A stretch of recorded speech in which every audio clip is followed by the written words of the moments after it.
भारत माता की, भारत माता की, वंदे वंदे, छत्रपती शिवाजी महाराज की, धर्मवीर छत्रपती संभाजी महाराज की, महामानव डॉक्टर बाबासाहेब आंबेडकरांचा।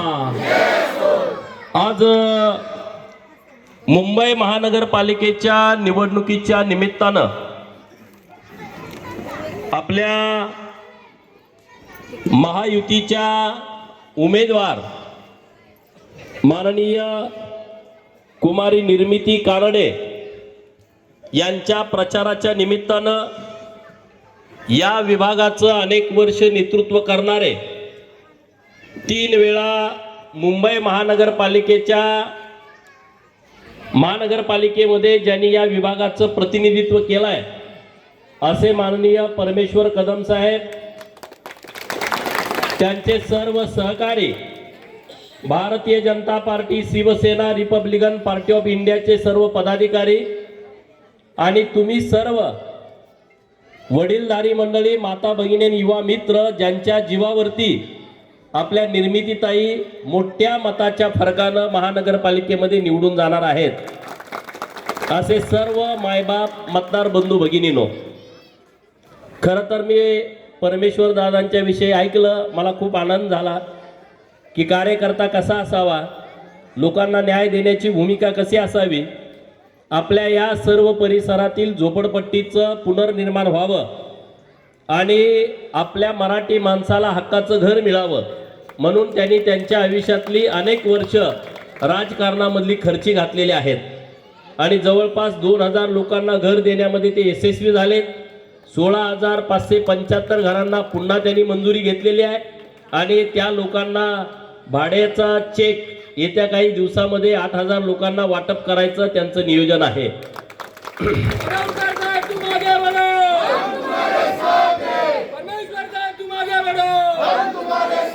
मुंबईमध्ये काम काय महत्वाचं आहे तर हेच काम आहे।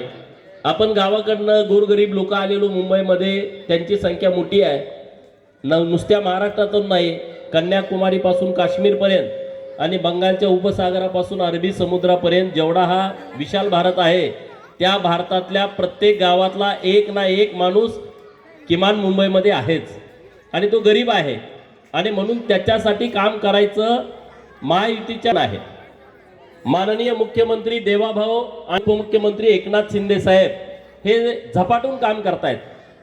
जेव्हा 2014ला महायुतीचं सरकार आलं तत्पूर्वी 11 वर्षामध्ये तेव्हा त्या सरकारने 13 किलोमीटर मेट्रोचं काम केलं होतं।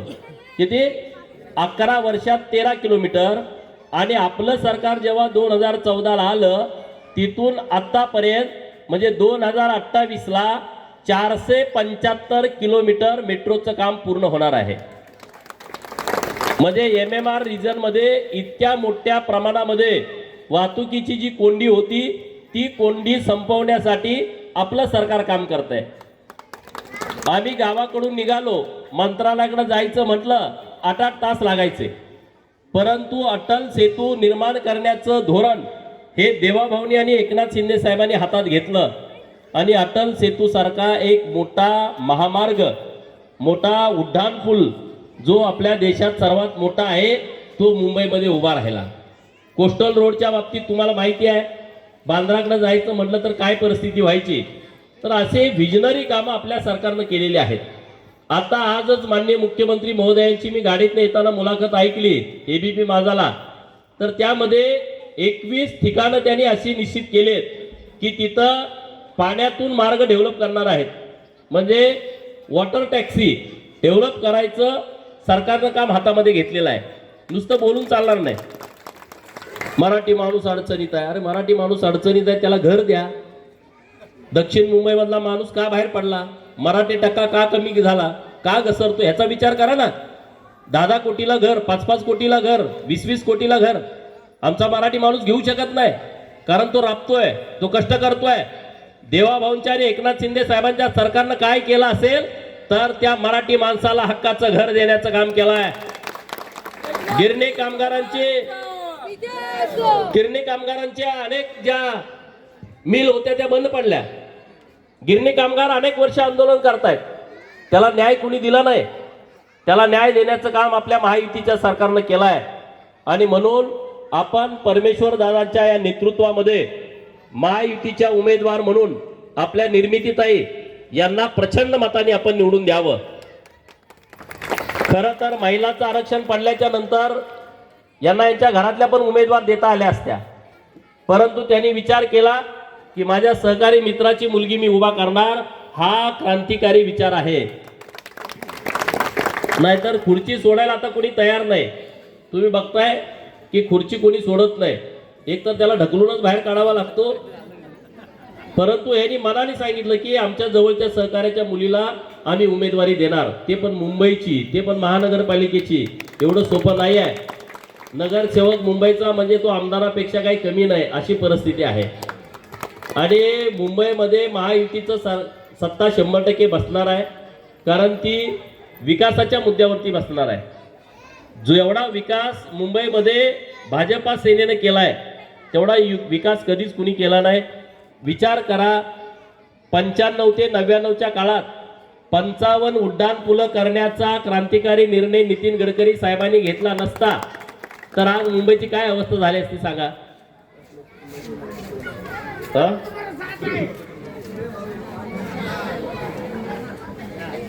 या सरकारनं बहुजन समाजासाठी खूप केलंय. डॉक्टर बाबासाहेब आंबेडकर साहेबांची 125वी जयंती मागचं आपलं सरकार असताना झाली.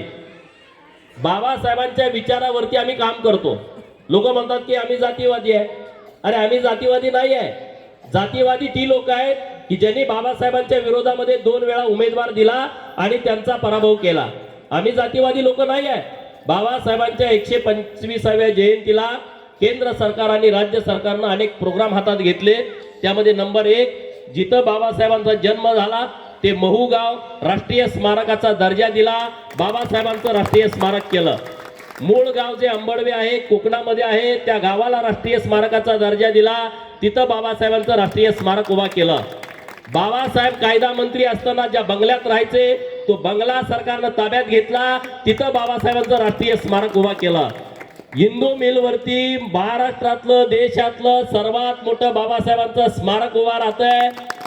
त्या हिंदू मिलच्या जागेचं हस्तांतरण करणं, त्या स्मारकाचं भूमिपूजन पंतप्रधान महोदयांच्या आणि मुख्यमंत्री महोदयांच्या हस्ते करणं आणि ते स्मारक आता अंतिम टप्प्यामध्ये आणणं, हे आपल्या महायुतीच्या सरकारनं केलं. 125वी जयंती म्हणून 125 रुपयाचा नाणं केंद्र सरकारनं काढलं आणि बाबासाहेबांना अभिवादन केलं. लंडन मध्ये ज्या घरात बाबासाहेब राहायला होते ते घर देवाभाऊच्या सरकारनं विनोद तावडे साहेब शिक्षण मंत्री असताना ते 38 कोटी रुपयाला विकत घेतलं. मुंबईत नव्हे, दिल्लीत नव्हे, लंडन मध्ये सुद्धा बाबासाहेबांचं स्मारक उभा केलं. मला तुम्हाला प्रश्न करायचा आहे, मग आम्ही जातीवादी आहे का? आणि ज्या काँग्रेसनं, ज्या राष्ट्रवादीनी मतं घेतली त्यांनी बाबासाहेबांच्या विचाराच्या लोकांची मतं घेण्याशिवाय दुसरा काय धंदा केला त्यांनी येऊन सांगावं. चिराग नगर तुमच्या बाजूला आहे. अण्णासाहेब साठे ज्या खोलीत राहायला होते त्या खोली सहित 300 घरं आपल्या सरकारनं विकत घेतली. किती? 300 घरं विकत घेतली आणि तिथं जवळपास 450 कोटी रुपयाचं लोकशाहीर अण्णाभाऊ साठेंचं स्मारक उभा राहत आहे. 3 तारखेला सावित्रीबाई फुलेंची जयंती झाली. नायगाव शिरवळ जवळ गाव आहे, तालुका खंडाळा, जिल्हा सातारा. तिथं सावित्रीबाईंचं स्मारक देवाभाऊंच्या हस्ते त्याचं भूमिपूजन झालं 3 तारखेला. महात्मा ज्योतिबा फुले यांचं खूप मोठं काम आहे. भेडेवाड्यामध्ये त्यांची शाळा चालवायचे ते, आणि ते जी शाळा चालवत होते तिथं स्मारक व्हावं असे अनेक वर्षापासून फुलेंना मानणाऱ्या सर्व भक्तांची मागणी होती. ते देवाभाऊंनी काम हातामध्ये घेतलं आणि तिथं आता स्मारकाचं काम सुरू आहे. अहिल्यादेवींच्या जयंतीचं हे 300वं वर्ष आहे. अहिल्यादेवींच्या जयंतीला 300वं वर्ष झालं. नरेंद्र मोदी साहेबांनी दिल्लीत राज्यातल्या आणि देशातल्या सगळ्या मुख्यमंत्र्यांची बैठक बोलावली आणि त्यांना सांगितलं की पुण्यश्लोक अहिल्यादेवींच्या जयंतीचं हे 30 शताब्दी वर्ष आहे. आणि तुम्ही सगळ्या सरकारने साजरं करावं. सगळ्या देशातल्या सगळ्या मुख्यमंत्र्यांनी, सगळ्या उपमुख्यमंत्र्यांनी, सगळ्या मंत्र्यांनी पुण्यश्लोक अहिल्या देवींची जयंती साजरी केली. सोलापूरच्या विद्यापीठाला अहिल्या देवींचं नाव द्यावं 2004 पासून आम्ही मागणी करतो. जमलं नाही. देवाभाऊनी 2019च्या फेब्रुवारी महिन्यामध्ये सोलापूरच्या विद्यापीठाला पुण्यश्लोक अहिल्या देवी होळकरांचं नाव दिलं. अहिल्या देवींचा सन्मान केला. अहमदनगरचं नाव बदलावं. अहमदनगर राज्यातला सर्वात मोठा जिल्हा, राजकीय दृष्ट्या अत्यंत संवेदनशील, अत्यंत राजकीय मोठी घराणी त्या जिल्ह्यात आहेत. अशा अहमदनगरचं नाव बदलावं आणि अहिल्यानगर करावं अशी मागणी अहिल्या भक्तांनी केली. 1 वर्षाच्या आतमध्ये देवाभाऊ आणि एकनाथ शिंदे साहेबांच्या सरकारनं अहमदनगर नाव बदललं आणि अहिल्यानगर केलं. इथंच आपल्या बाजूला मानखुर्द मध्ये एक अहिल्या भवनचं काम सुरू आहे, जे 44 कोटी रुपयाचं आहे. या मुंबईमध्ये 22 खाती वेगवेगळ्या पद्धतीने चालतात. त्या सर्व 22 खात्यांचं ऑफिस हे मानखुर्द मध्ये होत आहे आणि ते अहिल्या भवनच्या नावानं होत आहे. हा अहिल्या देवींचा सन्मान आहे. चौंडी हे जे अहिल्या देवींचं जन्मगाव आहे, तिथं 675 कोटी रुपयाचा आराखडा सरकारनं मंजूर केलाय आणि तिथं आता अहिल्या देवींच्या भव्य स्मारकाचं काम सुरू आहे. महाराष्ट्रामध्ये पहिल्यांदा असं घडलं, मुंबई आणि नागपूर सोडून मंत्रिमंडळाची बैठक झाली.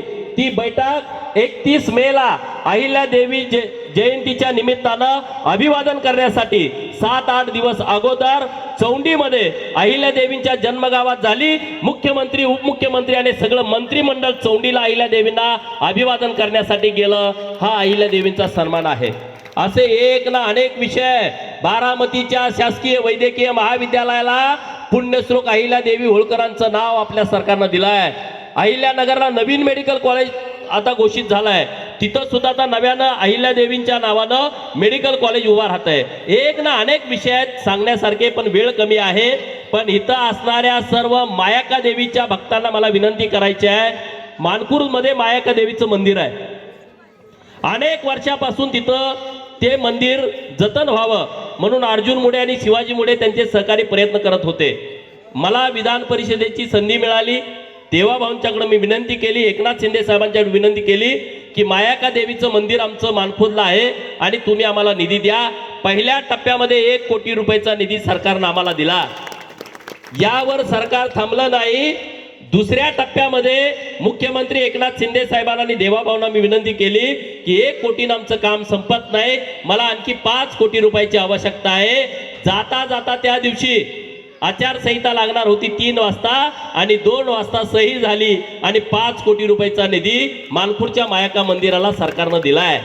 जो जो मायाका देवीला मानतो, कुलदेवीला, त्यांना माझी विनंती आहे की आपण जर आपल्या मायाका देवीचा सन्मान सरकार करत असेल, जर अहिल्या देवींचा सन्मान सरकार करत असेल, तर आपण आपल्या महायुतीचा सन्मान केला पाहिजे आणि आपल्या निर्मितीताईंना मोठ्या मताच्या फरकानं मुंबईच्या महानगरपालिकेमध्ये पाठवलं पाहिजे. बाबासाहेबांचा सन्मान करणारं आपलं सरकार आहे. महात्मा ज्योतिबा फुलेंचा विचाराचा सन्मान करणारं आपला सरकार आहे. छत्रपती शिवाजी महाराजांचा 250वा राज्याभिषेक दिन झाला मागच्या 2 वर्षापूर्वी. तेव्हा भव्य दिव्य काम या महाराष्ट्रात उभं राहिलं. धर्मवीर छत्रपती संभाजी महाराजांचं नाव औरंगाबादला द्यावं अशी बाळासाहेबांची मागणी होती. 1988 ला अंकास मैदानावरती बाळासाहेबांची सभा झाली. हिंदू हृदय सम्राट बाळासाहेबांनी सांगितलं मी इथून पुढे औरंगाबाद म्हणणार नाही, संभाजीनगर म्हणणार. त्यांना जमलं नाही, ते आपल्या सरकारने केलंय. असे एक ना अनेक विषय आपल्या सरकारने केलंय. महिलांच्यासाठी वेगवेगळ्या योजना सरकारने आणलेल्या आहेत. महिलांना लखपती दिदी करणं असेल, या मोठे प्रोग्राम सरकारने हातात घेतले. माझी तुम्हाला कळकळीची विनंती आहे, आपण परमेश्वर दादाजी सोबत तर सगळे आहातच, त्यांचं काम बघा. असं काम करणारा माणूस पाहिजे आपल्याला आणि या माणसाच्या पाठीमागे ठामपणे उभं राहावा. 16,000 लोकांना घरं देणं हे काय साधं सोपं काम नाही. एका घराची किंमत किती आता इथं? 60 लाख गुणुले 16,675 कॅल्क्युलेटर मध्ये बसत नाही.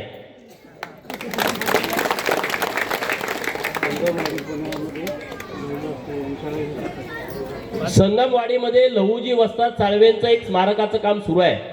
तुम्हाला सगळ्यांना माहित असेल, वस्ताद साळवेंच्या स्मारकाचं काम सुरू आहे.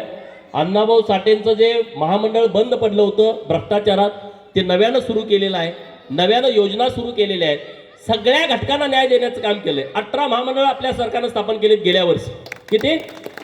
18 महामंडळ. लिंगायत समाजासाठी महात्मा बसवेश्वर महामंडळ, रामोशी समाजासाठी नरवीर राजे उमाजी नाईक महामंडळ, वडारा समाजासाठी पैलवान मारुती चव्हाण विकास महामंडळ, काशीबा गुरव समाजासाठी, गुरव समाज किती छोटा आहे महाराष्ट्रामध्ये, त्यांच्यासाठी आपण महामंडळ सरकारनं स्थापन केलंय. नाथपंथी डवरी समाज, नाथपंथी समाजासाठी जे छोटे छोटे समाज आहेत, डवरी, गोसावी, गडसी असे जे छोटे छोटे समाज आहेत जे फिरतात, देवाचं काम करतात, देवाच्या निमित्तानं गावोगावी फिरतात, अशा लोकांच्यासाठी पण महामंडळ केलंय.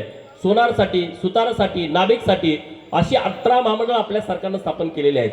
आणि म्हणून या महाराष्ट्रातल्या बहुजनांचा विचार करणारं हे आपलं सरकार आहे. देवाभाऊंसारखा एक चांगला नेता महाराष्ट्राला मिळाला आहे. एकनाथ शिंदे साहेबांसारखा रात्रंदिवस मेहनत घेणारा, लोकांच्यासाठी राबणारा एक चांगला माणूस आपल्याला मिळाला आहे. तर या दोन्ही लोकांच्या पाठीमागे आपण ठामपणे उभं राहण्यासाठी, मुंबईमध्ये महायुतीची सत्ता येण्यासाठी आपण आपल्या निर्मितीताईंना मोठ्या मतदानाने निवडून द्यावं अशी माझी तुम्हाला कळकळीची विनंती आहे. गावाकडचे अनेक लोक येत आहेत, मुंबईत तर आहेच. अरे गावानं रस्ते दिले, गावानं पिण्याचं पाणी दिलं, गावानं शेतीचं पाणी दिलं, गावानं सगळ्यांना लाईट दिली. आता सोलारवरती लाईट गावानं येते आहे, दिवसा लाईट, रात्री लाईट नाही, दिवसा लाईट. असे असंख्य कामं. अंगणवाडी ताईचं मानधन वाढवलं, मदतनीस ताईचं मानधन वाढवलं, कोतवालाचं मानधन वाढवलं, पोलीस पाटलाचं मानधन वाढवलं, शिक्षण सेवकाचं मानधन वाढवलं, ग्रामसेवकाचं मानधन वाढवलं. गावाकडे आपण आहे ना, लोक गरीब लोक आहे. तुमचा निम्मा जीव इथं, निम्मा जीव गावाकडं. जेव्हा दुष्काळ पडायचा, आई वडील गावाकडे म्हातारे आहेत, पाणी कुठून आणणार? आता घरात पाणी द्यायची व्यवस्था केंद्र सरकारने राज्य सरकारच्या माध्यमातून केली आहे. आज मुंबई पुणे एक्सप्रेस वे नितीन गडकरी साहेबांनी केला. नाहीतर आज गावाकडनं माणूस निघाला मुंबईत 2 दिवसांनी पोहोचायचा. मुंबईतनं गावाकडे निघाला मागच्या 25-30 वर्षापूर्वी काय परिस्थिती होती? आम्ही गावात एसटी कधी येते, एसटी कधी येते, मला घाटात अडकली. अरे आज अडकली, उद्या अडकली, परवा माणूस गावाकडे पोहोचायचा. आता मी सकाळी 6ला निघालो, 5 तासामध्ये मंत्रालयामध्ये पोहोचतोय. याचं सगळं श्रेय महायुतीला जातं. नागपूरमधून माणूस निघाला तर मुंबईला 8 तासामध्ये पोहोचतोय, जिथं 20 तास लागत होते. आता नव्यानं शक्तीपीठ महामार्ग तयार करतंय सरकार. नागपूर टू रत्नागिरी, गोव्याकडे जायला, कोकणात जायला आता 20 तास प्रवासाला लागतोय. हा शक्तीपीठ महामार्ग झाल्यानंतर 8 तासामध्ये तो माणूस पोहोचणार आहे. हे सगळं काम आपलं सरकार करतंय आणि वेगवेगळ्या योजना आणतंय. लाडक्या बहिणींना तर तुम्ही माहित आहे, बघितलं, लाडक्या बहिणीचा सन्मान आपल्या सरकारने केला की नाही सांगा? हे कुणाच्या डोक्यात पण कल्पना नव्हती.